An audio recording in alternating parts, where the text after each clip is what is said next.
وقت یہ عاجز ایک بہت ضروری گزارش اور پیغام لے کر آپ حضرات کی خدمت میں حاضر ہے۔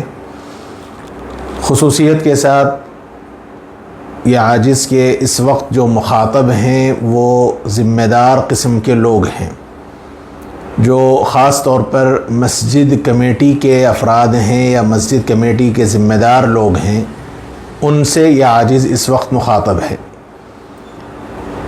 اور عمومی اعتبار سے ہر وہ آدمی جو اپنی ذمہ داری ادا کر سکتا ہے، سوشل ورکر ہے اور لیڈر ٹائپ کے آدمی ہیں، وہ سب اس وقت میرے مخاطب ہیں۔ اس وقت موجودہ جو سچویشن اس وقت ہمارے اپنے ملک کی چل رہی ہے، اور خصوصیت کے ساتھ ہماری اپنی ریاست تلنگانہ کی اور شہر حیدرآباد کی اس وقت جو اطلاعات کے ذریعے اور میڈیا کے ذریعے بات سامنے آ رہی ہے، کورونا کیسز کے بے حد اضافے کی، دعا کا اہتمام تو سبھی کو کرنا چاہیے۔ اللہ تعالیٰ اپنے کرم سے ہم سب کی حفاظت فرمائے اور اس قسم اس بیماری سے، اس وبا سے اللہ رب العزت ہمارے سارے اس معاشرے کی حفاظت فرمائے۔ رمضان المبارک کے لیے صرف 4-5 دن اب باقی رہ گئے ہیں، اور یہ کیسز کا مسلسل اضافے کی خبریں ہی آ رہی ہیں۔ اللہ پاک اپنے کرم سے رحم کا، عافیت کا، کرم کا، سہولت کا معاملہ فرما دے۔ اللہ تعالیٰ اس وبا کو ختم فرما دے، سہولت فرما دے۔ اللہ تعالیٰ ہم سب کو رمضان کی رونقیں اور برکتیں، اجتماعی طور پر رمضان کی عبادتیں کرنے کی اللہ پاک ہم سب کو توفیق نصیب فرمائے۔ ہمارے قصوروں کو، نحوستوں کو اللہ تعالیٰ اپنے کرم سے معاف فرما دے۔ اس کی دعا کا ہم سب کو فی الحال بہت سختی سے اہتمام کی ضرورت ہے۔ تاہم ایک اہم گزارش جو 2-4 دنوں سے مسلسل اطلاعات اس عاجز کو پہنچی ہیں، اور ابھی ایک شہر حیدرآباد کی ایک بڑی مسجد کے سلسلے میں ایک اطلاع یہ ملی ہے، اطلاع ہی ہے، حقیقت ابھی مجھے تحقیق نہیں ہے، لیکن اگر ہے واقعتاً ایسی بات تو بہت افسوس کی بات ہے۔ ابھی سے بہت سی مسجدوں نے اور بعض مسجد کے ذمہ داروں نے طے کر رکھا ہے کہ تراویح نہیں ہوگی۔ یہ بہت افسوس کی بات ہے، حالانکہ ابھی حکومت نے کوئی اعلان نہیں کیا۔ اللہ نہ کرے کوئی اعلان آ جائے، ہم ابھی سے کیوں ڈریں؟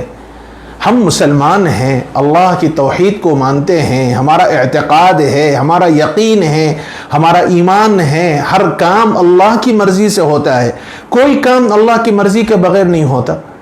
لیکن اتنا زیادہ احتیاط کے نام پر ڈر، خوف ہم اپنے اوپر طاری کر دیں، جس کا نتیجہ یہ ہو کہ حکومت کو موقع مل جائے اور وہ یہ بہانہ بنا کر کے بہت سی مسجد والوں نے چونکہ اہتمام کر دیا اور عبادتوں سے انہوں نے اپنے آپ کو روک دیا، لہذا حکومت اگر جیو پاس کر دے اور کوئی ایسا قانون آ جائے کہ عبادتیں نہیں کی جا سکتی رمضان میں، تو اس کا ذمہ دار کون ہوگا؟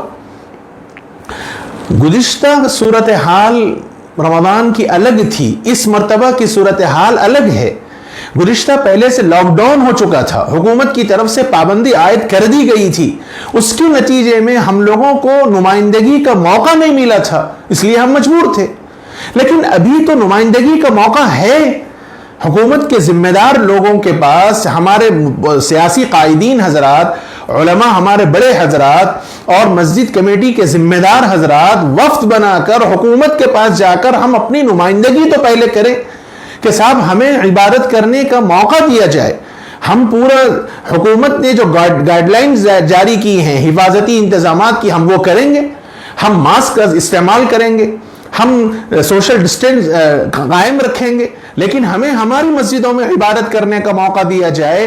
حکومت کو یہ باور کرایا جائے، یہ پہلے بتلایا جائے کہ ہم اللہ پر اعتقاد رکھتے ہیں، کوئی مصیبت، کوئی آفت، کوئی بلا آ جائے تو اللہ کے سامنے اور مولا کے سامنے گڑ گڑا کر بھیک مانگنے سے اور اللہ کے سامنے عبادت کرنے سے اللہ تعالیٰ یہ بلا ڈال دیں گے، یہ پہلے حکومت کو بتلایا تو چاہے۔ لیکن پہلے ہی سے ہم اس طرح ڈر کے قائم کر کے مسجدوں میں قائم کر دیا جائے، تراویح نہیں ہوگی، اور عبادتیں نہیں ہوں گی، یہ تو بالکل غلط بات ہے، یہ تو سوچنے والی بات ہے۔ جن مسجدوں میں 3 پاروں کا اہتمام ہوتا ہے انشاءاللہ اہتمام کریں گے ہم، پہلے سے کیوں یہ چیز قائم کر لی جائے؟ پہلے سے یہ ڈر اور خوف کیوں طاری کر لیا جا رہا ہے؟ ایک علاقے کی بات میرے سامنے آئی، میں نام اس علاقے کا نہیں بولتا، وہاں کے ایس پی صاحب نے مختلف لوگوں کے ذمہ داروں کو بلایا شب برات سے پہلے، اور ان لوگوں کو بتلایا گیا کہ ان کو پابند کیا گیا کہ صاحب تلنگانہ ہی کی بات ہے کہ آپ لوگ عبادت نہیں کر سکتے، اجتماعی گیدرنگ مت کیجیے۔ تو وہاں کے جیالے لوگوں نے ایس پی صاحب کے سامنے صاف کہہ دیا کہ صاحب ہم اب برداشت نہیں کر سکتے، بہت ہو گیا، ہم ماسک استعمال کریں گے، ہم سوشل ڈسٹینس قائم کریں گے، لیکن ہمیں ہماری مسجدوں میں عبادت کرنے سے مت روکیے، بہت ہو گیا، اب ہم برداشت نہیں کر سکتے۔ تو سنا یہ کہ وہاں کے ایس پی صاحب نے ان کے جذبات کی رعایت کی، اور باضابطہ شب برات کے جلسے بھی ہوئے، اور باضابطہ ابھی بھی پروگرام وہاں چل رہے ہیں، عبادتیں چل رہی ہیں مسجدوں کے اندر، اور رمضان کے اندر بھی انشاءاللہ عبادتوں کا اہتمام کرنے کا عزم و حوصلہ ان لوگوں کا ہے۔ لیکن ہمارے شہر حیدرآباد کی بعض مسجدوں کے متعلق ایسی اطلاعات ابھی سے سننے میں آئی ہیں کہ ان لوگوں نے طے کر رکھا ہے اپنے مشوروں کے اندر کہ صاحب تراویح نہیں ہوگی، اور 3 پارے اگر کسی جگہ ہوتے ہیں تو ان لوگوں نے طے کر لیا ہے کہ صاحب 3 پارے نہیں ہوں گے، 1 پارا ہوگا، اور وہ بھی آگے جا کے پتہ نہیں کیا ہوگا، اس لیے انتظامات کرنا مشکل ہے۔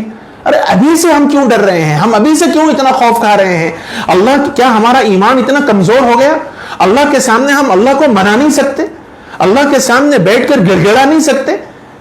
لیکن اس طرح کے خطرات اور اس طرح کے خدشات جو خوف کے دائرے میں آ جائے، اس کے نتیجے میں حکومت کو یہ کہیں موقع نہ مل جائے۔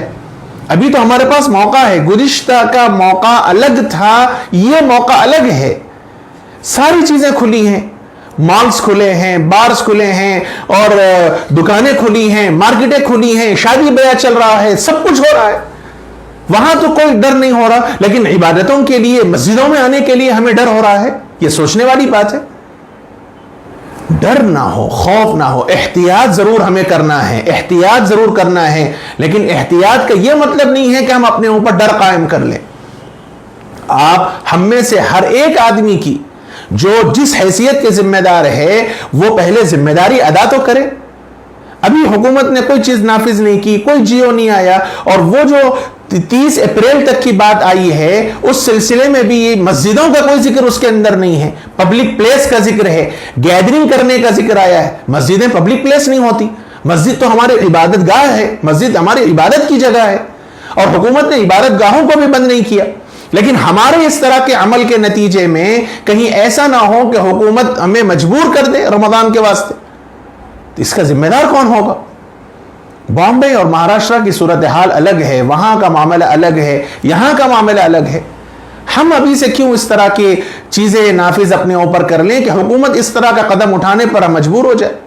اس لیے یہ عاجز ہاتھ جوڑ کے گزارش کرتا ہے کہ ابھی سے اس قسم کا ماحول پیدا نہ کیا جائے، بالکل عام انداز سے ہم رہیں، عبادتیں کرتے رہیں مسجد کے اندر، اور جتنے ذمہ دار لوگ ہیں، ہر مسجد کے ذمہ دار حضرات، ہر مسجد کے ذمہ دار حضرات، ہر مسجد کمیٹی کے ذمہ دار حضرات، اور جو سیاسی قسم کے لوگ ہیں، جو اثر و رسوخ رکھتے ہیں، جو پاور رکھتے ہیں، جو اپنی پہچان رکھتے ہیں، وہ ایک لیٹر لکھیں، وہ ایک میمورنڈم لکھیں، اور باضابطہ حکومت کے سامنے پیش کریں کہ صاحب رمضان کو ہمیں مت روکیے، رمضان کو ہمیں عبادت کرنے دیجیے، گزشتہ رمضان کا الگ معاملہ الگ تھا، ہمیں اس طرح پہلے یہ تو کیجیے، پہلے یہ کام تو کیجیے، پہلے حکومت تک اپنی نمائندگی تو ہمیں کرائیے، اس کے باوجود اگر کوئی چیز آتی ہے تو پھر ہم مجبور ہیں۔ اللہ تعالیٰ سے اس وقت معافی مانگنا چاہیے، اللہ تعالیٰ کے سامنے گڑگڑانا چاہیے، لیکن پہلے ہی سے ابھی کوئی چیز نہیں آئی، سب چیزیں بازار کی، مارکیٹ کی کھلی ہیں، شادی بیاہ سب چل رہا ہے، فنکشن سب چل رہے ہیں، اور سوشل ڈسٹینسنگ کی بات آ رہی ہے، اور ڈر اور خوف کی اگر بات آ رہی ہے تو آپ دیکھیے صرف عبادت گاہوں پہ آ رہی ہے۔ کیا ہم مسلمان اتنے کمزور بن گئے؟